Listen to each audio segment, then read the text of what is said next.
Hello guys and welcome to the moon. My name is Carl and I'm going to bring you this cryptocurrency video and this collaboration with DaVinci J15. DaVinci, how are you doing? I'm in the pipe 5x5, staying alive here in Miami. I'm loving it. I got a few more days here left in Miami, then I'm headed back to Dubai. Where are you at, Carl? I'm in Sweden. I fly back and forth a lot between Sweden, Russia, Dubai, but right now I'm in Sweden for the next couple of days at least, but who knows when I'm going to fly out. I'm very spontaneous. I usually book a flight ticket like the day before I go somewhere, only like one-way tickets. Wow, that's crazy. I like the freedom, yeah. I have two-way tickets all the time. Oh yeah? I'm not as spontaneous as you are. Okay, yeah. No, I like this freedom, just going in and see what happens. But yeah, we're here to talk about crypto, right? And in the past few days, I've seen many people talk about this supply shock. And you know what, DaVinci, maybe you can just kind of explain to us why is Bitcoin experiencing a supply shock, and what does that even mean?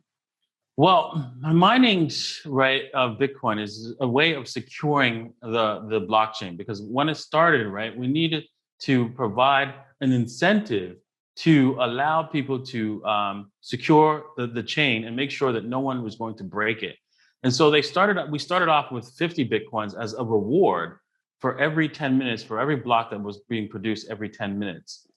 And that reward was going to be cut in half on approximately every 4 years. Not exactly 4 years, because it depends on the randomness of finding a block. So sometimes it's a little bit faster, sometimes it's a little bit slower. All depends on whether or not, for example, there's less miners, so then it has to like readjust the rewards so that it's easier for people to mine, or has to readjust the rewards, so because it's gotten harder because people are mining it too fast. So maybe it's every 9 minutes, so it has to readjust to this every 10 minutes every single time. So the timing of when we get a halving on the block reward is every approximately every 4 years. And this halving, right? Obviously, you can't have forever, right? Because eventually you'll run out. That's big. Satoshi did not decide on 21 million. No. He decided on, we'll start at 50 every blockchain, every 10 minutes, every 10 minutes. And then every 4 years, I'm going to cut it in half. And then that produces a mathematical end result of less than 21 million Bitcoins that can ever be existed. But also, if you graph this on a chart, you'll notice that the first 15 years of Bitcoin's life, the majority of the Bitcoins will be created. After that, very few will be left to be created. And so we're going to see a massive supply shock starting basically in the next halving. This next halving, the supply will be less than anything that we produce today, even gold, less than the gold that's being produced. We're right now see a 2% increase in the supply of gold that we already have. That stays steady throughout our history, even though we have all the gold that's ever been mined is above ground currently, basically above ground. There might be a few in sunken ships, but majority of it still exists today. And so we keep increasing the supply, and our percentage that we mine also increases, but it stays steady at 2%. Can you just on the topic, because I think that it is very interesting to see because every halving we always see a huge increase in the price, and right now is the exact same. We saw the halving approximately like a year ago, I think, a little bit more than a year ago, and since then we have seen a huge increase in the price. And let me actually just share my screen real quick, because I can show you the Bitcoin halving countdown. So actually right now, based on the average block time of 10 minutes, the next halving will come in 1,012 days.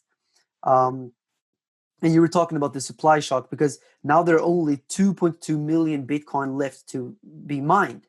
These are the only Bitcoins that will ever be created. And after this, it's over. You cannot create more Bitcoin. So that's why we're seeing this like supply shock, I guess. Like every halving, we see the inflation rate get cut in half. And I think that everyone knows that 21 million is the top right now. 18.7 million approximately in circulation, and 145,000 blocks until the next halving. I just thought I'd share that because 1,000 days left. I will leave the link down below to this Bitcoin halving countdown if you guys are interested in watching this, but you will be waiting for a while because, like I said, still 1,000 days. But this will lead to the next hype cycle. Or what do you think, Da Vinci? Yeah, that's the next happening, and once we get there, we're going to see less than 2% increase in the supply, and that's going to be a big shock because because that will be we'll have Bitcoin will be the most scarcest produced item in the world, and so that will make it the biggest supply shock to happen to happen to Bitcoin effectively, because the rest of the Bitcoins that are possibly going to be mined is insignificant to the ones that already exist. It's already insignificant to the ones that exist, but even more so Yeah. So in 2024. yeah, I agree with you 100%. And I guess everyone wants to know, what would you think the price of Bitcoin would be at the top of the next bull cycle? So maybe like 4 or 5 years down the line. I think the top of the next bull cycle will be explosive and pretty much scary at that point. I think we'll see prices that are unbelievable, maybe in the 5 million plus range, because then at that point, it is clear that everybody knows what Bitcoin is and they need to have it. And there will be a rush to get it at that point. Because Bitcoin is such a solid protocol. When I think about how I'm trying to send a wire transfer, and I've been trying for the last month and a half, and I can't do it because of technical issues. And what technical issues have you ever encountered when you tried to send Bitcoin, Carl? Have you ever moved Bitcoin around? Very easily. Has there ever been any technical issues where, oh no, the Bitcoin network is down, so I can't send my Bitcoins? Has that ever No, happened to you? never ever. No, then that will never will. And so when you see that this is that power, and then you can see that, wait a second, also I can get on a plane. I came here with millions and millions of dollars worth of crypto, and nobody knew. When you see all of that, those features, and the people get it, finally get it, there's going to be a mad rush. And the mad rush will be helped by the fact that, hey, the media will be definitely pushing this as well, because by then the big guys have already bought in. 100%.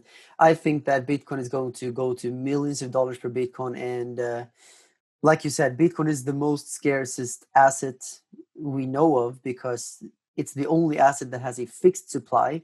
Gold is scarce, but it still has ongoing inflation every year because you can always mine more. There's no limit. It's only in the digital world where you can actually put a cap like that, a box around something. So A hard cap.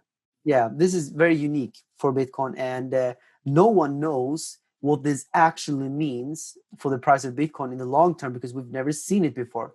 But I'm just like you. I think the next hype cycle is going to take us somewhere between between $1 to $5 million, and after that, I think that in the next 5 to 10 years after that, so maybe like 20, 25 years down the line, there's nothing stopping Bitcoin from going up to 10, maybe even $15 million per Bitcoin.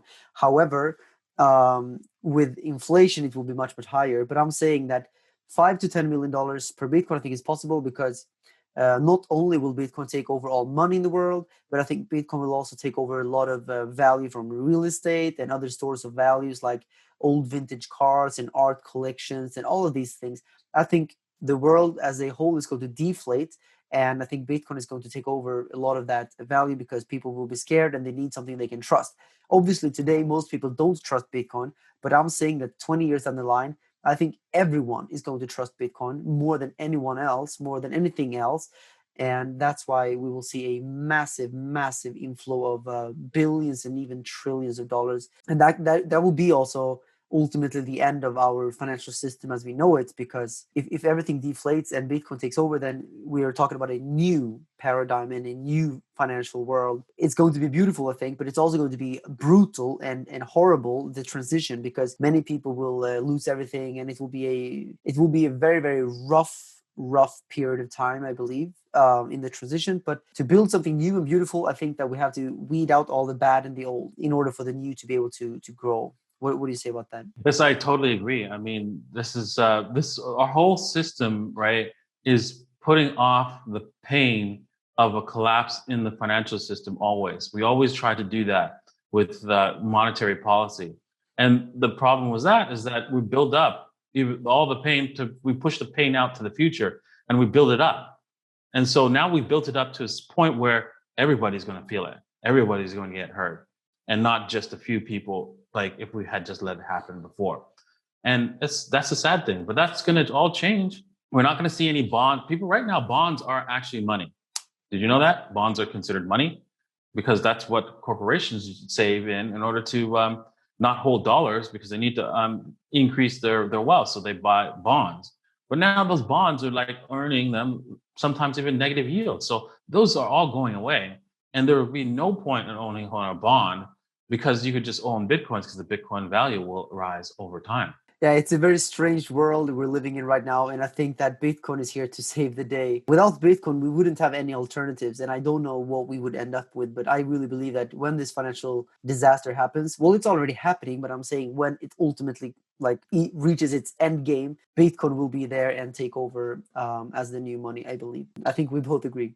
Yes, we both agree on that. Absolutely. Nice. So what are we doing about it? We're accumulating all the time, right? Exactly. Always accumulate. Always buy Bitcoin, because Bitcoin's here to stay. Yeah. Bitcoin's here to stay, and you need to be a part of it. Honestly, you do. 100%, 100%. Guys, Da Vinci's link, of course, will be down below. Go and go to his channel, leave a thumbs up on his videos. Also, leave a thumbs up on this video. If we reach 5,000 likes, then I guarantee that I will bring Da Vinci back on the channel.